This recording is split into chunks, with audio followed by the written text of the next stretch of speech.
Hey guys, if you're looking to move to the UK, chances are you might have considered Canada as well. And I don't blame you. I mean, we considered Canada as well. And for those of you nurturing a dream of moving to a different country, Canada is as good as it gets. But the fact is that you're probably not the only person who's considering moving there. There's probably hundreds of thousands of people who are looking to make the move to Canada. But the good news is Canada is pretty immigrant friendly. Between 2023 and 2025, Canada is planning to invite 1.3 million permanent residents. So obviously that means there's going to be a lot of competition for people who want to move to the UK. So it's not going to be the easiest process, but there is a workaround. And that's what we're discussing today. So remember to stick around all the way till the end. If you're new to my channel, my name is Ashika, and on this channel we talk about moving to the UK, Australia, Germany and a lot of other countries including Canada.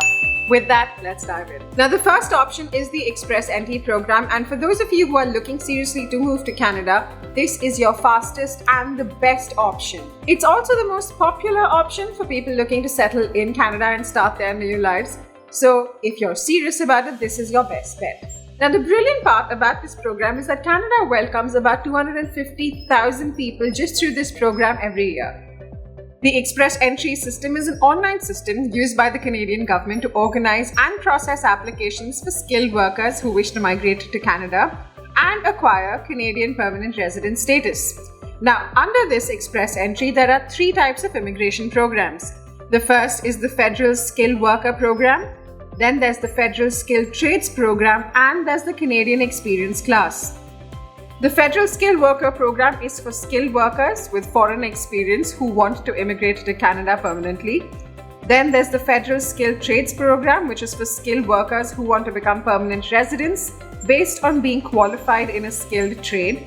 And then there's the Canadian Experience Class for skilled workers who have Canadian work experience and want to become permanent residents. Now, according to the government website, there's also a new temporary policy. The policy is for physicians who were invited to apply for permanent residence through Express Entry on or after April 25th and submitted an application, and also who have a job offer or work experience in providing publicly funded medical services in Canada. Basically, these applicants are eligible for a flexible criteria to evaluate if they are eligible for the programs we just discussed, because I'm guessing there's a shortage of physicians in Canada at this point. Now, if you're not familiar with this system or this program at all, it can get really confusing, especially when you're trying to identify which programs you're actually eligible for or not. The good thing is that the government website actually does a really good job of comparing all the three programs. So let's take a look at that. There's language skills. Now, the language skills here are a little confusing, so I'll link this page, which basically tells you the equivalent IELTS score that you need. There's also the type or the level of work experience. Now, again, this makes no sense if you're not familiar with it. So, let me explain. Like, TER 0 is management roles, TER 1 is any role that requires a university degree, and I'll link this too in the description. But the bottom line is that depending on the role that you're interested in, you will need to check whether you meet the eligibility and have the type and level of experience that they are talking about. Now, let's talk about the amount of work experience required. The Canadian Experience Program requires 1 year's experience in Canada over the past 3 years. The Federal Skilled Worker Program is a lot easier with 1 continuous year over the past 10 years.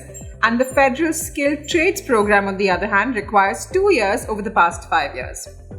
Job offer, and I believe this could be your starting point if you're not sure where to look or how to identify and you're looking at the classification for the first time.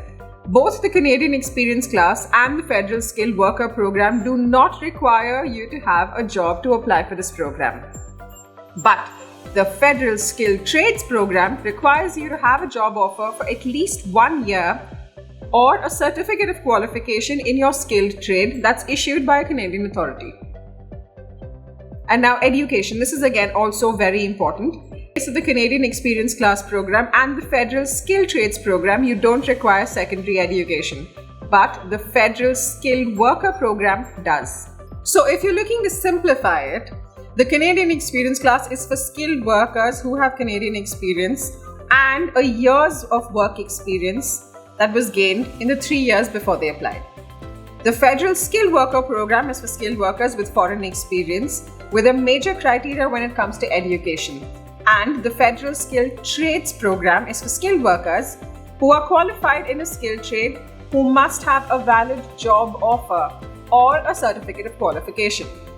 Now listen carefully. If you are eligible for the programs that we just discussed for any one of them, you can also apply for an express entry through the PNP or the Provincial Nominee Program. And if you're nominated, you can get extra points, so you'll be invited to apply faster than the others. Now, how do you know if you're eligible for express entry? It's really simple. Take the short quiz. It takes about 10 to 15 minutes and will typically ask you questions about yourself. Now, if you're eligible for one or more of the express entry programs and you submit your profile, you'll be ranked in the express entry pool using the comprehensive ranking system, which is known as CRS, which is a point-based system, and so obviously you'll need to score more than the minimum score.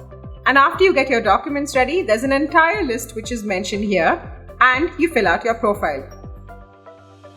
If you are one of the candidates with the highest scores in the pool, you will be invited to apply, and the review of the documents takes 6 months or less. Now, the PNP or the Provisional Nominee Program is great for candidates who have skills, who have experience, and who have the education that the Canadian government is typically looking for, which they believe can boost their economy. Now, the only flip side is it's tied to a particular province. So if you get through to this program, you will have to live and work in that particular province in Canada. But the good news is it does allow you to become a permanent resident. But the only thing you should know is that many provinces require you to have a job offer before you apply for this program. There's an express entry program and there's a non-express entry, and which one you apply for depends on the particular province that you're looking for, because the rules are different for each of these provinces. So these are all the provinces that are available, and you can find more details on each of their pages, which again I'm linking below. Certain provinces don't charge you a fees, but some provinces like Ontario charge you 1,500 Canadian dollars as a part of this application. Now, before I go ahead, don't forget to hit the subscribe button and click on the bell icon for notifications. The third way you can consider moving to Canada is through the family class sponsorship, which basically allows people who are already in Canada to sponsor their relatives and family members to come and live in Canada with them. Now, remember, for a family member to sponsor you, they need to be either permanent residents in Canada or have citizenship in Canada. The important thing for you to remember is that this is not a blanket invitation. There's also another clause where if you have a relative in Canada, they can sponsor you on the condition that they have absolutely nobody else that's related to them that they can sponsor. And the other condition is that this relative who you are looking to sponsor you has no other relatives in Canada. Now, sponsoring a child costs anywhere from $150, and if it's an adult, it's about $1,080. Now, there's an entire page dedicated to this with a lot of scenarios played out, so I do suggest you spend a good amount of time reading this, and of course it's linked. But unfortunately, you can no longer sponsor parents or grandparents on this particular visa. The process takes anywhere between 13 months and 24 months, so do remember to be patient. Now, Canada has another program that is a pathway to PR, and it's specifically for foreign skilled workers and international graduates from Canada. But keep in mind, this pathway allows you to live and work in only one of these 4 Atlantic provinces of Canada.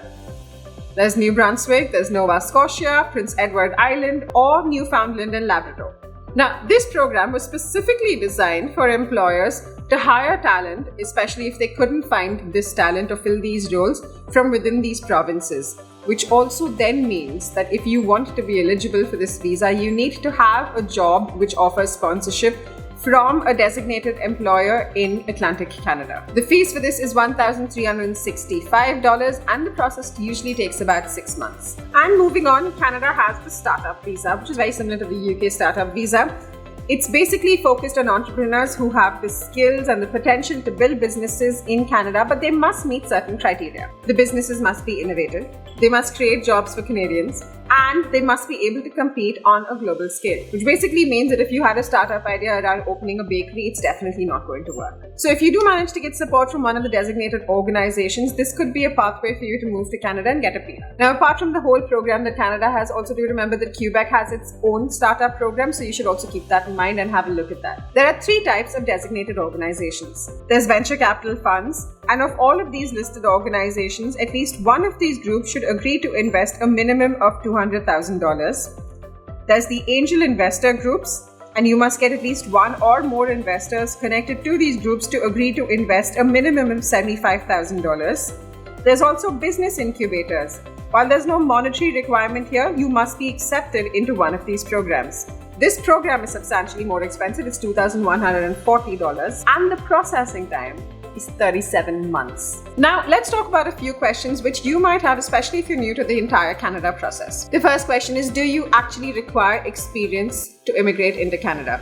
No, you don't. There are lots of programs which allow people who are complete freshers and who have no experience to also immigrate to Canada. Is Canada expensive? Yes, it is. Canada is in fact one of the most expensive countries to live in the entire world. So that's something you might want to keep in mind. Is there an age limit to immigrate to Canada? Not really, but do keep in mind that ages between 25 and 35 do score the highest points when it comes to the point scoring system, which is required for certain programs. Can you work anywhere in Canada? Yes. Once you have a PR, you can live and work anywhere in Canada. Now, if you have any specific questions on any of these programs that we just spoke about, drop me a comment below and I will try my best to help you out. And if there are any countries that you think I should cover and give you more information on how to move to, do let me know in the comments section below. Until next time, have a great week.